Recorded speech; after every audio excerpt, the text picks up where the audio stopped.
다윗이 사울 왕을 피해서 짐승들이나 사는 아둘람 동굴에 피해 숨어 있을 때 자신의 형편에 대해서 스스로 고백하기를 지금 내가 너무 비참하다, 혹은 내가 지금 너무 어렵다, 힘들다, 이런 고백이 아니라 내 영혼이 연약해졌다라는 고백이었습니다. 여러분, 영혼이 연약해졌다는 말이 무슨 의미일까요? 하나님이 살아 계시다는 것을 안 믿는 것이 아닙니다. 여전히 하나님은 살아 계시고 내 기도를 들으시고 나를 사랑하신다는 것도 압니다. 그러나 내 마음은 슬픔과 분노와 근심과 걱정과 염려와 두려움과 절망감에 사로잡혀 있는 겁니다. 내 마음을 가득 채우는 것은 어둠의 감정들로 가득 차 있는 거죠. 그러나 우리가 먼저 알아야 할 것은요, 우리가 다윗처럼 비참한 처지에 몰려서 주님 외에는 바라볼 분, 주님 외에는 의지할 분이 아무것도 없는 그런 상황에 처하게 되었을 때에, 그것은 하나님의 사람들, 하나님이 사용하시는 사람들이 누구나 다 거치는 과정이라는 것입니다. 여러분, 하나님을 의지하지 않고 주님만 바라보지 않으면서 하나님께 쓰임 받는 사람은 없습니다. 그때 다윗이 어떤 기도를 하나님께 드립니까? 다윗이 깨달았습니다. 자신이 지금 이 아둘람 굴 속에 혼자 비참하게 숨어 있는 이 처지보다 더 심각한 문제는 자기의 영혼이 감옥에 갇혀 있는 것임을 알았습니다. 지금 내가 굴 속에 있는 것보다 더 큰 문제는 내 영혼의 상태가 완전히 감옥에 갇혀 있구나. 그래서 다윗의 기도는 자기의 영혼을 슬픔, 분노, 걱정, 두려움, 절망감, 원망과 불평의 감옥에서 끌어내 주셔서 주님을 찬양하게 해달라는 것이었습니다. 우리 개역개정 성경에는 내 영혼을 옥에서 이끌어내사 주의 이름을 감사하게 하소서라고 번역이 되어 있죠. 자신의 영혼을 감옥에서 끄집어내셔서 이제는 더 이상 슬픔과 절망과 두려움과 원망과 불평 혹은 근심, 걱정, 염려에 사로잡혀 있지 않고 하나님의 이름을 찬양하게 해 주십시오라고 다윗은 기도하고 있었다는 겁니다. 사랑하는 성도 여러분, 우리가 잘 될 때 하나님 당연히 찬양해야죠. 당연히 주님께 감사해야 하는 것입니다. 그러나 어려울 때도 하나님을 찬양해야 합니다. 왜냐하면 형편이 좋고 나쁨을 떠나서 하나님은 여전히 우리에게 은혜로우시고 하나님의 사랑은 변한 적이 단 한 번도 없기 때문입니다. 여러분, 여기에 동의되시죠? 그러니 우리가 잘 될 때도 찬양하고 어려울 때는 더 찬양하는 것입니다. 여러분, 찬양이 그친다면, 정말 저와 여러분이 잘 될 때는 찬양이 돼요. 근데 어려울 때는 낙심과 절망에 사로잡혀서 찬양이 그쳐버린다면 그것은 아직 진정한 믿음이라고는 보기 어려운 것이죠. 영혼이 너무나도 연약한 것입니다. 그 찬양, 지금 다윗이 분명히 어려운 형편에 처해 있습니다. 그래서 비록 형편이 어려운 것보다 더 문제는 다윗의 영혼이 연약해져 있었다는 것인데, 근데 그 상황 가운데에서도 다윗이 하나님께 드렸던 찬양이 있습니다. 바로 시편 57편입니다. 아둘람굴에서 쓴 시편이 두 편인데요, 하나는 오늘 본문인 142편과 또 하나는 57편입니다. 57편에도 똑같이 처음에는 비참한 심정이 이렇게 토로되어 있습니다. 시편 57편 1절에서 3절을 보면요, 참으로 하나님 나를 불쌍히 여겨주십시오. 불쌍히 여겨주십시오. 내 영혼이 주님께로 피합니다. 이 재난이 지나가기까지 내가 주님의 날개 그늘 아래로 피합니다. 가장 높으신 하나님께 내가 부르짖습니다. 나를 위하여 복수해 주시는 하나님께 내가 부르짖습니다. 하늘에서 주님의 사랑과 진실을 보내시어 나를 구원하여 주십시오. 나를 괴롭히는 자들을 꾸짖어 주십시오. 여러분, 다윗이 이 기도를 하나님 앞에 드렸을 때 그가 어떠한 상태로 기도를 드렸을까요? 아마도 하나님 앞에 눈물을 펑펑 쏟으면서 기도했을 겁니다. 하나님, 나를 불쌍히 여겨 주십시오. 하나님, 나 좀 제발 불쌍히 여겨 주십시오. 의지할 곳 아무 데도 없고 이제는 더 이상 도망갈 데도 없어요. 하나님, 제발 좀 나를 불쌍히 여겨 달라는 거죠. 여러분, 다윗의 심정이 충분히 공감이 되지 않습니까? 그런데 놀랍게도 시편의 분위기가, 이 시편 57편의 분위기가 갑자기 반전이 됩니다. 찬양이 나와요. 7절인데요. 하나님, 나는 내 마음을 정했습니다. 나는 내 마음을 확실히 정했습니다. 내가 가락에 맞추어 노래를 부르겠습니다. 내 영혼아 깨어나라. 검은 고야 수구마 깨어나라. 내가 새벽을 깨우련다. 주님, 내가 만민 가운데서 주님께 감사를 드리며 문 나라 가운데서 노래를 불러 주님을 찬양하렵니다. 주님의 한결같은 그 사랑 너무 높아서 하늘에 이르고 주님의 진실하심 구름에까지 닿습니다. 하나님, 주님은 하늘 높이 높임을 받으시고 주님의 영광은 온 땅 위에 떨치십시오. 여러분, 우리가 다윗의 처지를 알면 도무지 이 시편의 찬양이, 이 시편 57편의 기록이 잘 이해가 되지 않습니다. 그런데 여러분, 이 시편 57편 방금 제가 여러분들께 읽어드렸는데 여러분 안에 감동되지 않나요? 여러분 안에 뭔가 막 도전이 일어나지 않습니까? 여러분, 다윗은 절망 가운데에서 자신의 영혼이 살아나야 한다는 것을 깨달았고 기도와 찬양을 통해서 다윗의 영혼은 살아납니다. 다윗의 영혼이 소생해요. 그리고 믿어지지 않는 예언이 그 입에서 터져 나옵니다. 여러분, 지금 도망갈 데가 이제 없잖아요. 그리고 다윗이 사람을 만나면 사울왕이 찾아가서 그 사람들 다 죽여버리기 때문에 사람을 만날 수도 없어요. 오히려 자기가 사랑하는 사람들일수록 다윗은 철저하게 그 사람들을 만나면 안 돼요. 근데 다윗의 예언이 뭐냐면 오늘 우리 본문 7절 하반절을 보면 다윗이 이렇게 예언합니다. 주님께서 내게 넘치는 은혜를 베푸시니 의인들이 나를 감싸줄 것입니다. 여러분, 다윗은 절대 사람 만나면 안 된다니까요. 근데 다윗의 예언은 뭐냐면 주님께서 내게 은혜를 베푸시니 의인들이 나를 감싸줄 것입니다 라고 예언하는 거예요. 지금 굴 속에 혼자 있어요. 누구에게도 찾아갈 수 없어요. 근데 여러분, 놀라운 일이 일어나기 시작합니다. 다윗에게 사람들이 몰려들기 시작해요. 다윗의 영혼이 살아나고 그의 눈물의 기도가 찬양으로 바뀌기 시작하니까 사람들이 다윗에게 찾아오기 시작합니다. 그 내용이 사무엘상 22장입니다.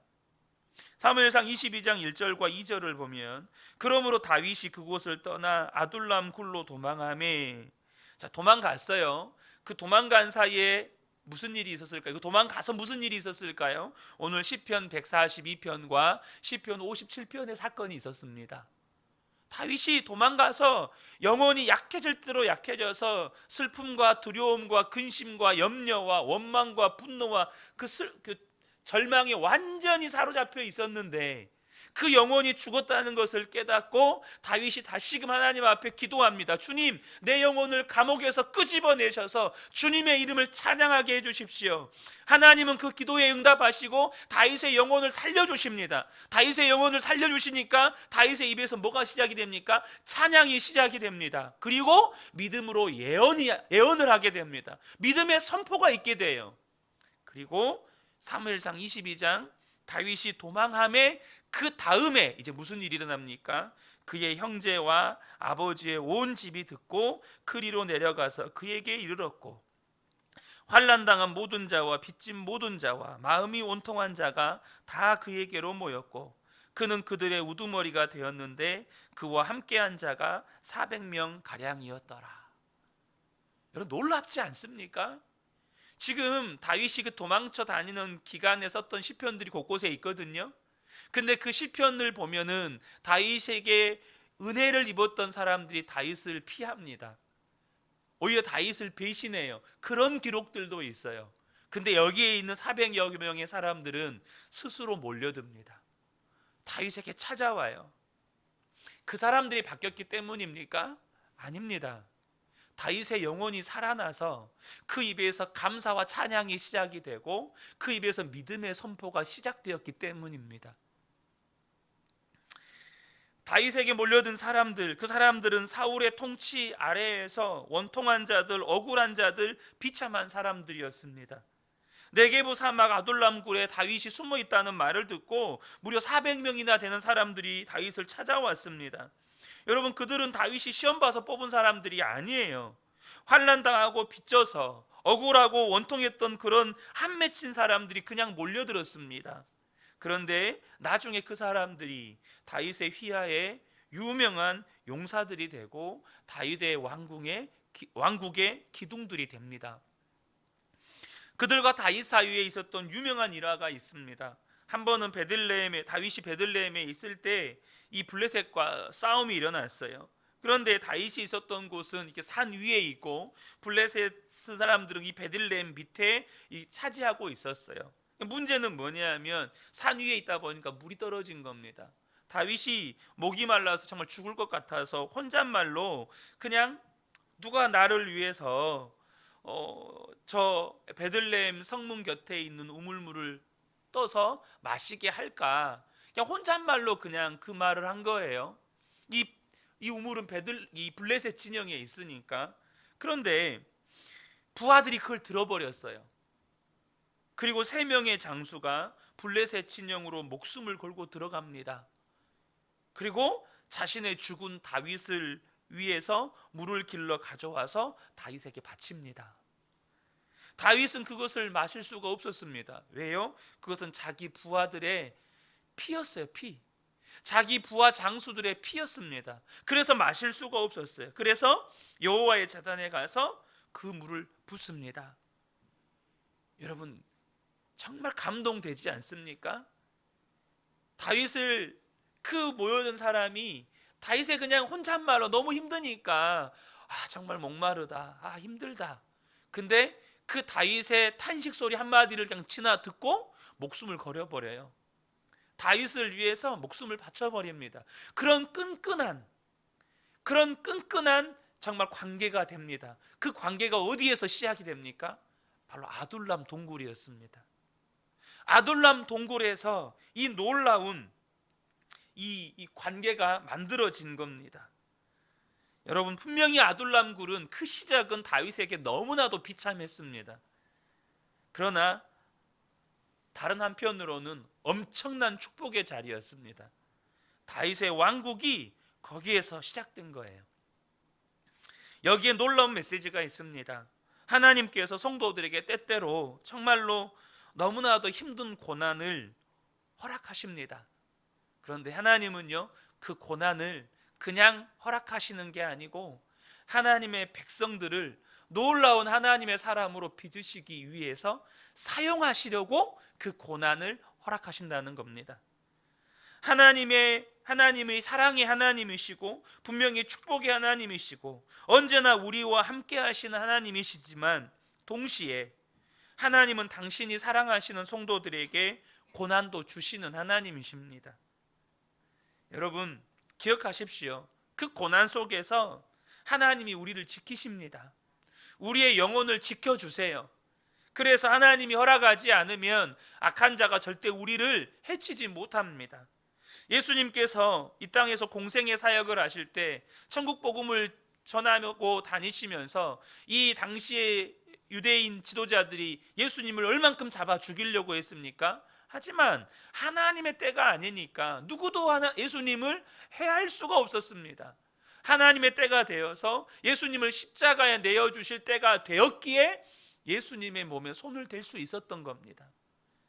마찬가지입니다. 비록 저와 여러분의 삶에 하나님이 고난을 허락하시는데요, 하나님이 허락하시지 않으면 결코 우리의 삶을, 우리의 영혼을, 우리의 몸을 누구도 상하게 할 수 없는 겁니다. 여러분, 하나님은 까닭 없이 성도들에게 고난을 허락하시지 않습니다. 그때 정말로 놀라운 일이 벌어져요. 그런데 중요한 것은 하나님이 우리에게 그러한 고난을 허락하실 때 내 영혼이 살아있느냐 죽어있느냐 하는 겁니다. 내 영혼이 죽어있으면 그 고난은 헛고생으로 끝나는 거예요. 여러분, 이스라엘 백성들에게 40년 광야의 연단의 시간이 모든 이스라엘 백성들에게 연단은 아니었습니다. 여러분, 어떤 이스라엘 백성들은 그곳이 여러분 죽음의 시간이었습니다. 멸망당하는 시간이었어요.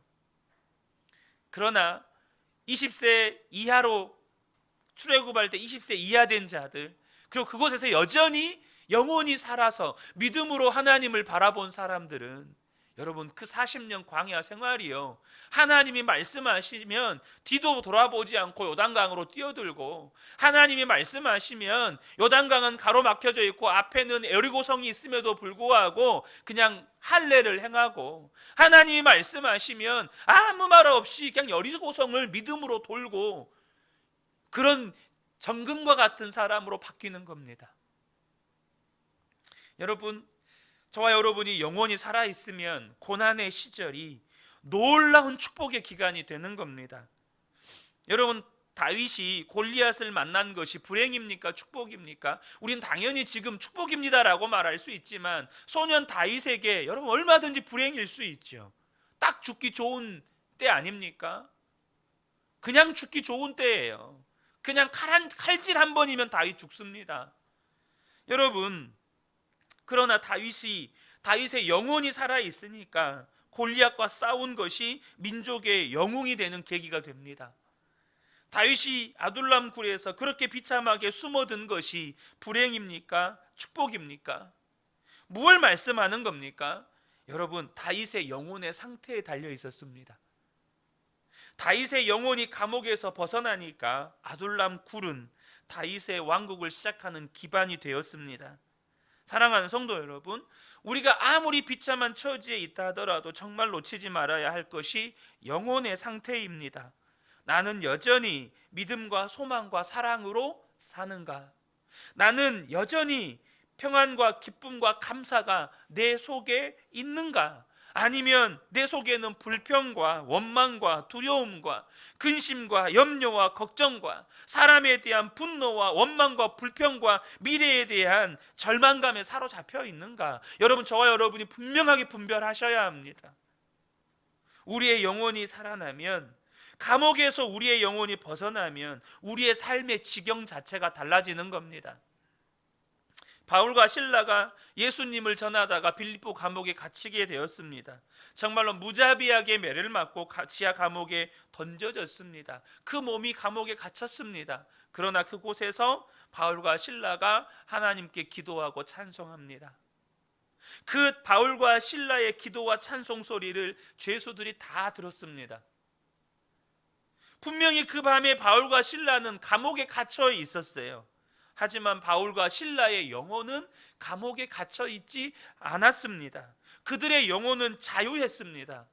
그들의 몸이 갇힌 것과 상관없이 그들은 마음껏 감사했고 마음껏 찬양했고 마음껏 기도했습니다. 여러분, 정말 감옥에 갇힌 것 같은 그 상황에서 영혼은 갇히지 않으니까 마음껏 찬양하고 마음껏 기도했더니 지진이 일어납니다. 옥문이 일어납니다. 그게 무슨 의미일까요? 영적인 대지각 변동이 일어난 겁니다. 한 번도 교회가 세워지지 않았던 그곳에 하나님의 교회가 세워집니다. 빌립보 교회가 시작이 돼요. 저와 여러분이 정말로 감옥에 갇힌 것 같은 비참한 처지에 있더라도 저와 여러분의 영혼은 감옥에 갇히면 안 됩니다. 감사와 찬송을 잃어버리면 안 돼요. 믿음이 무너지면 안 되는 겁니다. 중국 감옥에는 탈북자들을 돕다가 구속된 분들이 굉장히 많답니다. 10년 넘게 복역하신 분들도 많대요. 지금도 여전히 복역하고 계시고요.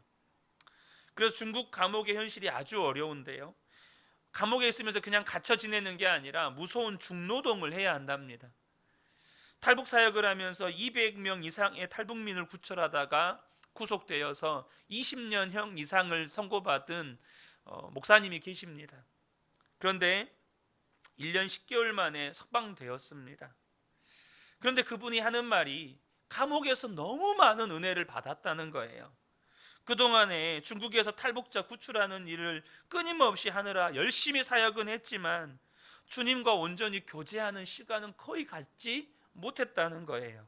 그런데 이번에 중국 감옥에 들어가서 하는 일이라고는 중노동 빼면 온전히 주님을 바라보고 주님을 묵상하고 주님과 동행하는 시간인 거예요. 심지어 그 중노동하는 것도 주님과 동행하는 시간이에요. 그래서 중국 감옥에 있는데 그렇게 마음에 기쁨이 충만했다는 거예요. 그 고생을 하면서도 마음이 너무 기뻤어요. 그 중국 감옥에서 받은 은혜가 얼마나 컸던지 이제는 그 사모님한테 중국 감옥에서 있었던 그 은혜들을 계속 이야기를 하는 거예요. 사모님이 듣다가 못 들어서 그러면 중국 감옥 다시 가라고 그랬대요.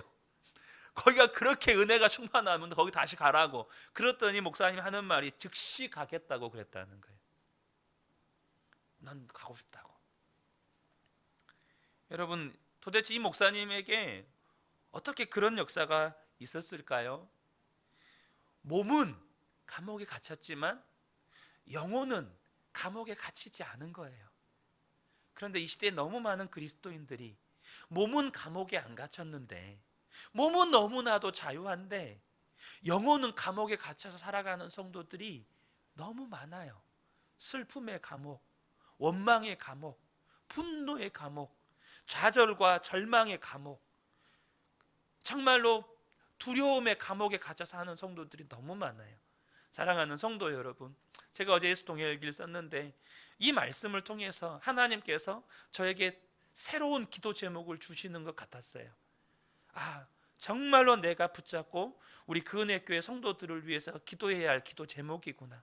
우리 모든 성도님들이 그 영혼이 감옥에서 벗어나 어떤 상황에서도 감사와 찬양과 믿음의 선포가 끊이지 않는 정말로 참된 자유한 삶을 살도록 내가 이 말씀 붙들고 기도해야겠구나. 그런 강력한 도전이 제 안에 있었습니다. 이 새벽에 함께 예배하는 모든 성도님들에게 이 다윗에게 부어졌던 은혜가 충만하게 임하시기를 예수님의 이름으로 축복합니다. 아멘.